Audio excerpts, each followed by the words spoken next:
Welcome to Women of the Future. This is episode 8 entitled Betraying Yourself.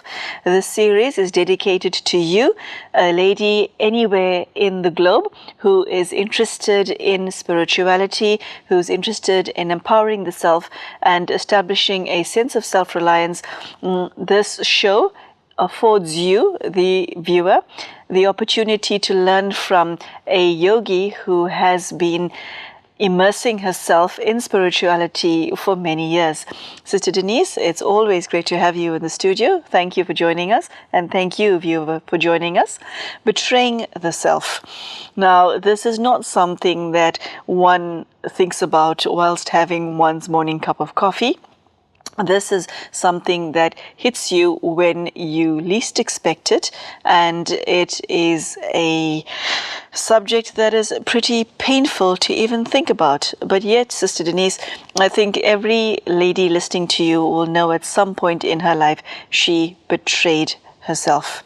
What does this mean to do this? How do we shoot ourselves in the foot? I think the whole question of betrayal is a huge one. And it causes huge emotions to get raised inside. Betrayal, when you feel that you are betrayed by someone else, it can really prevent you from operating properly because it's such a shock. And how that, getting betrayed by someone else, is linked to betraying yourself is a very interesting aspect, because why would you betray yourself? Unless you get predisposed to betraying yourself, you wouldn't. So what predisposes you to betray yourself is in your process of growing up, you get betrayed. There are assumptions. Your mother will stand up for you. Now, very often mothers don't stand up for their daughters. And one of the reasons is that the daughter is younger and more beautiful than the mother, who's about 20 years older. And so then there becomes a situation between the mother and the daughter where the father may prefer the daughter over the mother. And if the father is that way inclined, which many are, then the mother has to sort of shore up her position as the wife in the family by betraying her daughter. And then the daughter is abandoned by the mother at the mercy of a father who is not really respecting the correct relationship, and it becomes a little incestuous or a lot incestuous. And this is all very, very unspoken and denied and so on. But this is one of the setups that produces in a woman the sanskar to betray the self, because you will do to yourself what other people do to you, especially when it's all denied and it's said, no, there's nothing like this. You will do to yourself what others have done to you. So you inherit negative traits? I don't think you inherit it, but you absorb it.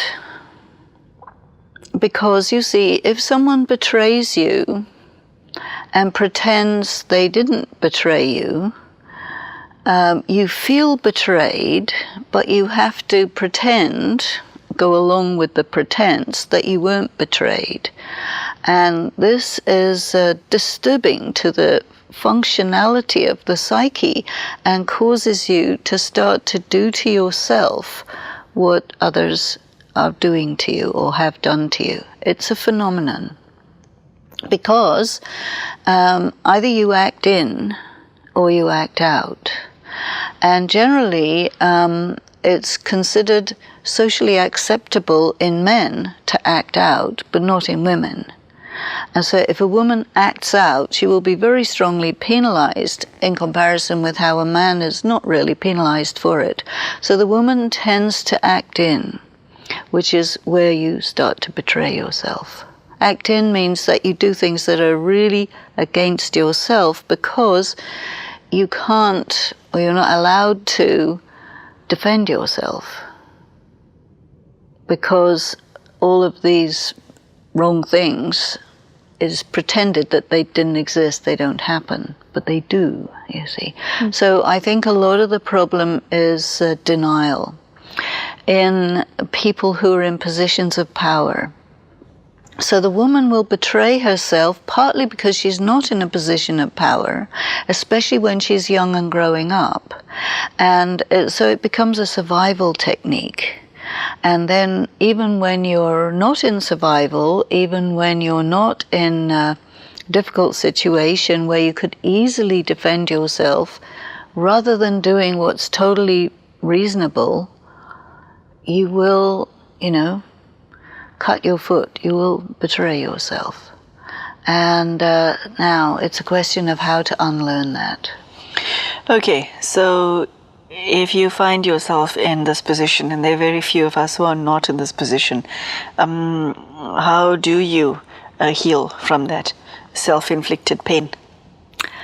Well, I will call it unlearn rather than heal, although it's, of course, healing is involved because there's a lot of pain around the process. But I think we have to talk about unlearning, because we have learned to do that by being in survival situations.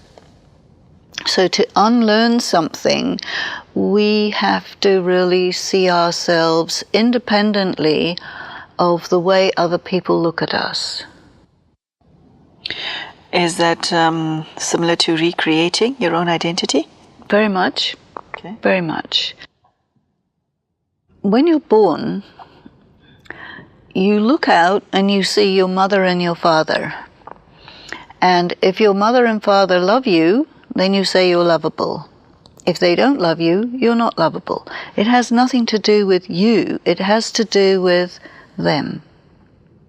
So, and this continues as you grow up, and all the various different situations that you are in. A child is egocentric, which means I am the cause of what's happening to me. So if someone looks at me with negative feelings, it means I deserve it. It means I am bad.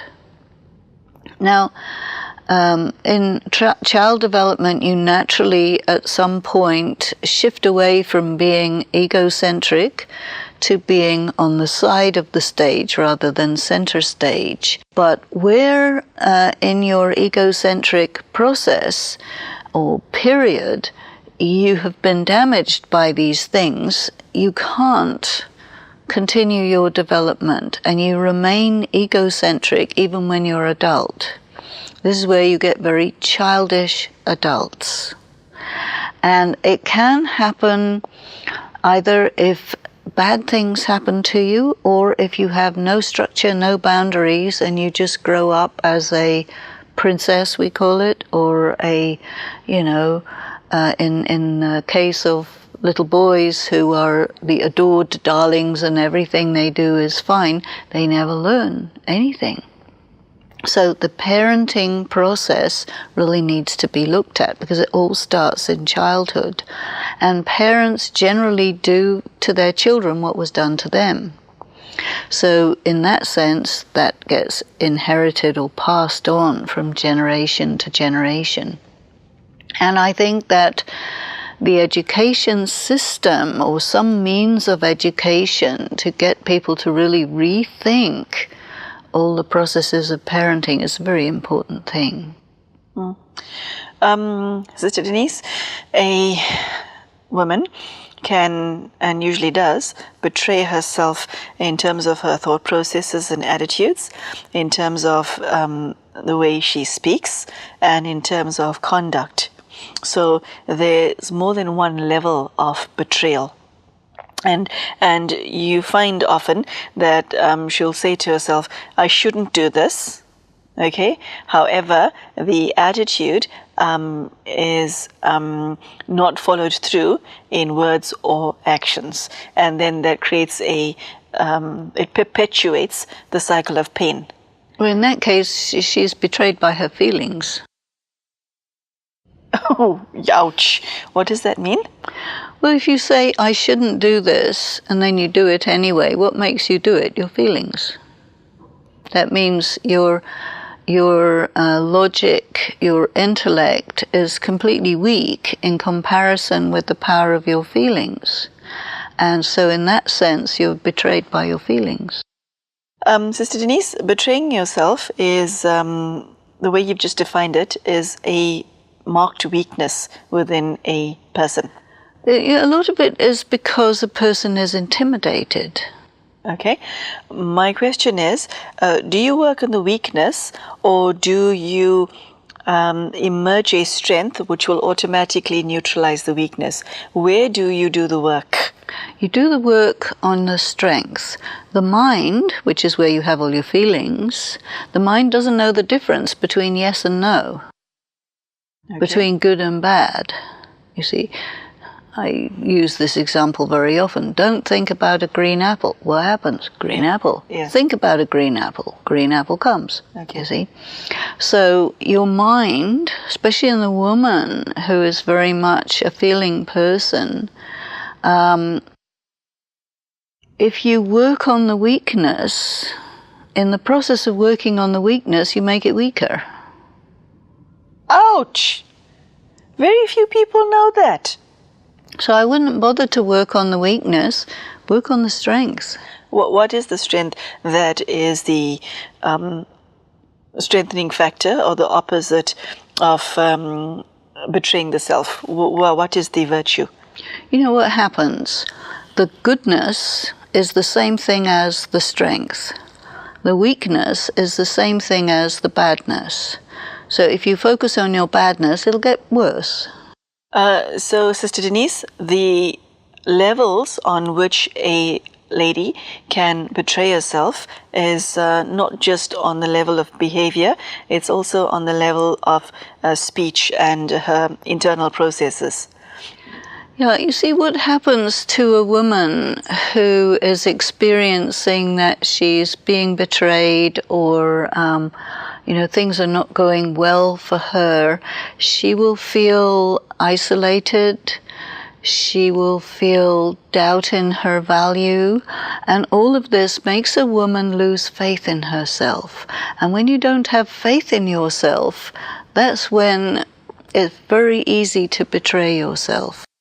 Yes, Sister Denise, so I would like you to take us through the work that a lady has to do on all of those three levels in order to reverse her negative behavioral traits that causes her to shoot herself in the foot. The concern that I have is if such negative quality is perpetuated, it can lead to her demise on so many levels, and it often does. The main thing is that there are many, many ways in which the woman experiences herself to be kind of pushed onto one side, and different kinds of injustices are done, insinuations, accusations, etc. So she gets ground down. And when you're getting ground down, it's really quite difficult to hold yourself up. You have to be really strong. Because the thing is, what's being ground down is your faith in yourself, your belief in yourself. So this is why the most important area to focus in is, I am valuable, I am important, I am true, I am real, and the things that I'm detecting which are getting denied, they're real. So what you're up against is an adversarial situation. And so therefore you have to really make yourself independent of your situation in terms of your feelings, because as soon as your feelings get prompted by your situation, it becomes overwhelming, and this is what makes you shoot yourself in the foot. The difficulty in that is that life is sending you all of these negative messages about who you are and what you are, and it could easily be the people that you love most and the people that surround you most of your life, and yet you have to keep your dignity, have and maintain a sense of self that is not influenced by all the negative messages. Probably, if you have a very strong connection with the divine, so that your relationship with the divine is at least equal to and balancing your relationship with life's difficulties, then it's manageable, you see. But if a woman is told, you know, as is done in some places, your husband is your God, your guide, your everything, and very few men can actually live up to that, you know, and many actually go the opposite of it. So it's really the messages that the overall society is giving to women that a woman has to make herself independent of. That is a big task.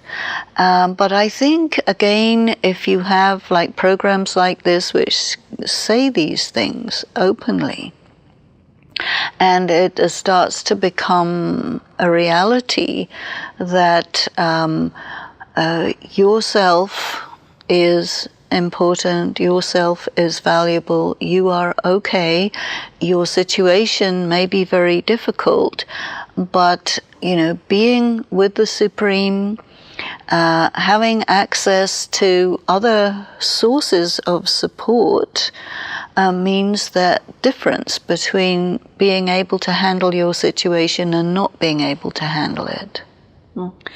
Mr. Denise, I've seen many examples of women who have achieved amazing successes in their professional lives and yet have some internal issue, either with the relationship or a weakness, that causes them to lose everything. And the reason I'm bringing such an example up is that self-betrayal or self-sabotage is not something that one can see if one is, what you call externally directed. It may be visible to other people, but not visible to you. How can one reach a stage where you're so self-aware that you can see yourself heading down the mountain at breakneck speed? A lot of women do not see that they're in a position of self-inflicted harm. You know, self-sabotage is a habit, which means that it's happening again and again and again and again. The woman's behavioral patterns, Sister Denise, may be visible to other people. That's causing her to shoot herself in the foot and to sabotage herself, but it may not be visible to her. So how does one recognize that you possess patterns of conduct or speech that are working against you? You know, there's a phenomenon which is going to help in this. When you self-sabotage yourself and you cause your will to collapse around yourself, it's very painful. When you go into silence in that pain, that affords you an opportunity to see it. You get a glimpse of it where you really see what you are doing to destroy yourself. Unless it's really painful, you can't see it. But when it's really painful, you can see it. And so this is not a very pleasant situation, but it is the way. And once you've seen it, you can't not see it, you know it. And then you can start to redress the situation. But you have to take charge of your own life, take charge of your own responses to provocation, and really be creative and do it differently, because it's an option. It's not mandatory that you have to do that. Yeah. I read an expression recently that goes, human beings are such that we will do anything to avoid facing ourselves. And Sister Denise, I understand exactly what you're saying. A certain level of introspection is needed. A certain level of wisdom is needed to come to this point where you put a halt on betraying the self. But it is a painful process even to look inside, because when you look inside, the first thing that you see is all your weaknesses in full Technicolor glory. Okay, and then somebody on the path of self-betrayal and self-sabotage, part and parcel of the problem is you think you are your weaknesses and that's all that you are. You don't necessarily see your strengths as others see them. So how does one get past that initial hurdle of, fear? You know, I don't think there's really any substitute for disconnecting yourself from your role. You know, it's a performance, it's a movie going on, and you're just, you have to find a way to just observe it. And one way is, okay, there's a woman and all of this is going on. Now, how would you direct the situation if you were a film director? And so it's a really good piece of advice that we are told, in Brahma Kumaris, look at everything as if it's a movie. And you're just an actor. That is not your reality. That's a situation that you as an actor are in. Now, how are you going to get yourself out of it? It gives you an edge to deal with it. Okay, and it creates perspective. Yes. I see. Okay, Sister Denise, I see we've come to the end of today's episode. Is there anything that you would like to leave our ladies with before we say goodbye to them on what has been an extremely fascinating half an hour? I think what I would emphasize is you are not your role. You're an actor. You're performing a role, all your different circumstances, these are just situations in a big drama, in a big movie, and you also can be your own director, and you can direct yourself however you want. On that powerful note, we will have to say farewell to you at this stage. Betraying yourself or self-sabotage is a topic that one necessarily avoids because it's so painful to even listen to. But Sister Denise has drawn our attention to how important it is that one introspects. One asks oneself some important questions. You look at the way you think, the way you speak, and the way you behave, and ask yourself whether you've internalized any negative patterns or any social attitudes towards yourself that has caused you to shoot yourself in the foot. And Sister Denise has ended today's topic on emphasizing how important it is to play the role of an observer as far as your own life is concerned, to create some distance between yourself and your own life, and to look at it almost from the perspective of a third person in order to put right that which has gone wrong. A very deep and powerful message, and something that I hope has been of value to you. Thank you so much for joining us, and we will see you again soon. Take care. Goodbye.